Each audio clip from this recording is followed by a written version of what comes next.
More relevant than ever before? I'm not sure. You tell me. But yesterday, the Detroit Red Wings lost 3-2 in a shootout to the Boston Bruins. Morgan Geekie ended up scoring twice, and the Bruins recovered for a shootout win against Detroit. Yeah, that's true. The Red Wings did need to inevitably tie this game to get it to overtime in the first place, and in the extra frame, the team was not able to get the dub, despite the fact that they did have themselves a 4-on-3 power play.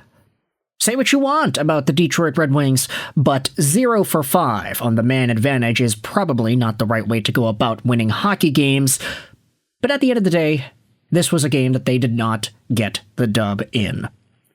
I understand that this is the most recent palatable piece of Red Wings content that we can talk about, but that's not really what I wanted to discuss today.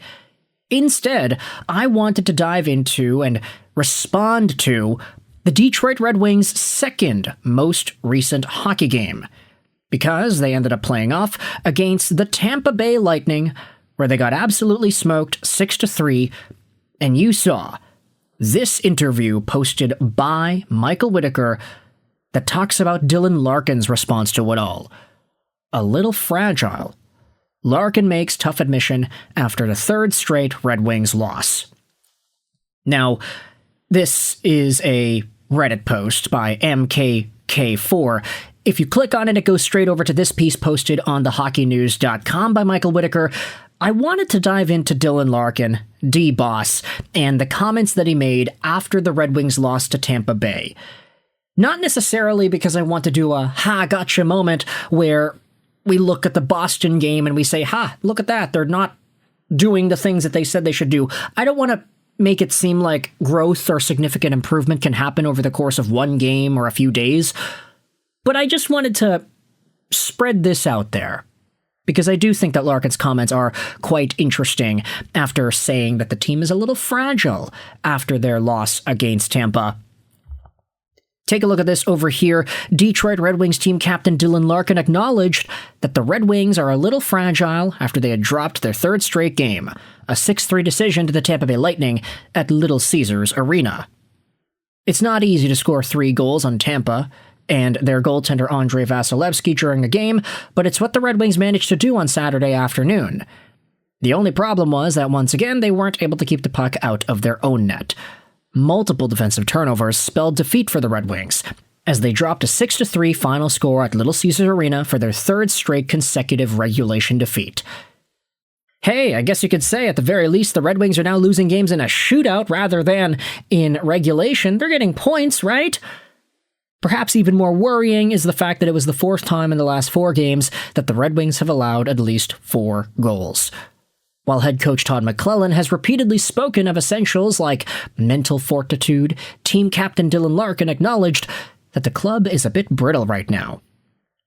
Even when we're winning games, we were down a goal or 2 early, and right now, we're just a little fragile, and mistakes seem to be compounding, Larkin said. We're finding ourselves down early in games, and that's the way it's going right now.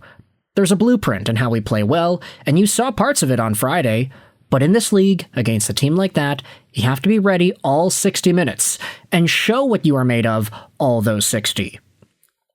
Among the mistakes in Detroit's end was a misplay on the puck by young D-man Albert Johansson as he was stripped of the puck from behind by Gage Gonsalves, who scored Tampa's second goal a moment later. Rookie Nate Danielson inadvertently sent the puck right into his own crease from the slot after getting his stick stuck on a Tampa pass attempt, setting up the first of what would be 2 goals from Yanni Gourde in the afternoon.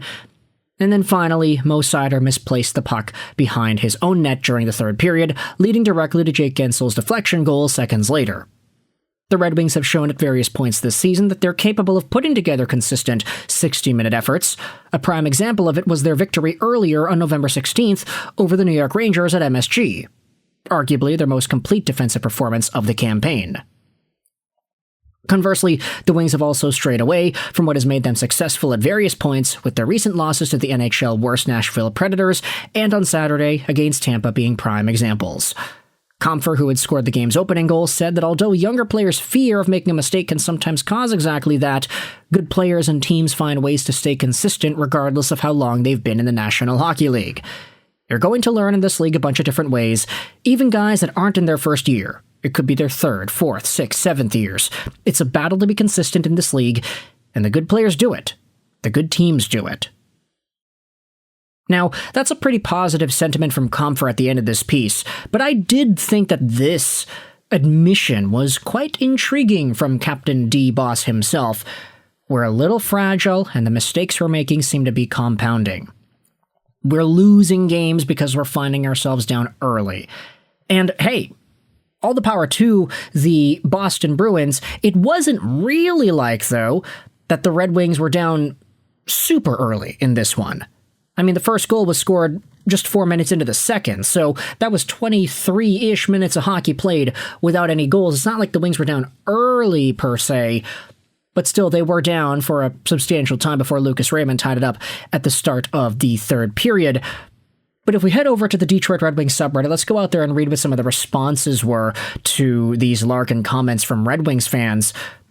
So the fragility is fleeting, temporary, and that is my takeaway. It's reassuring. For what it's worth, I actually liked Larkin's interview. You can tell he still gives a crap. Larkin has never been the problem. Which, quite frankly, I probably have to admit. I know we're guilty of making YouTube videos on this channel talking about Larkin maybe wanting out of Detroit after the Four Nations last year because it seemed like he was just not motivated. And that was more a symptom of Detroit not really being a good team and Team USA having all this energy and star power behind it that maybe would have caused Larkin to get a little bit sick of the lack of winning opportunity with the Red Wings. But you could tell this season, I mean, his head's in the game.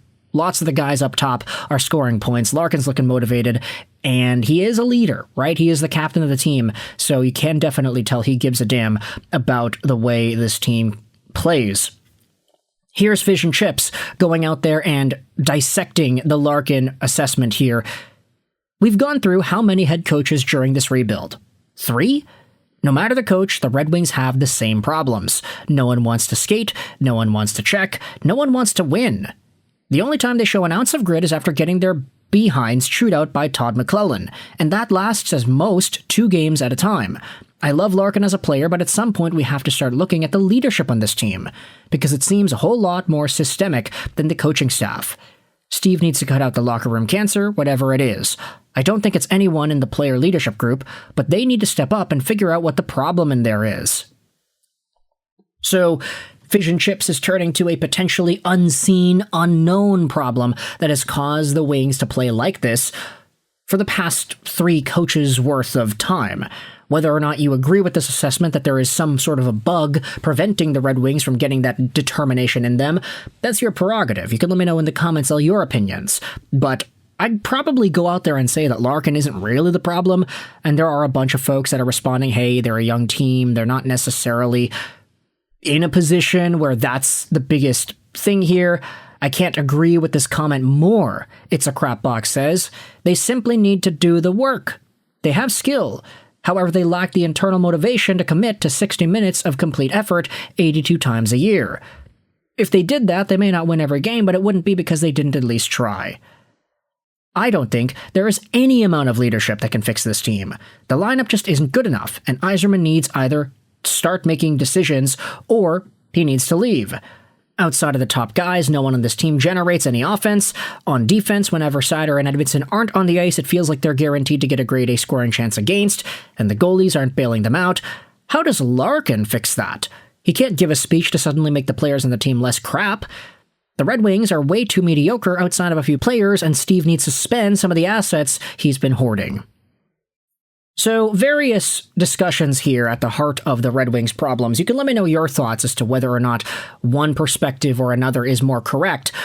But does this also bleed into what we had seen against Boston earlier yesterday?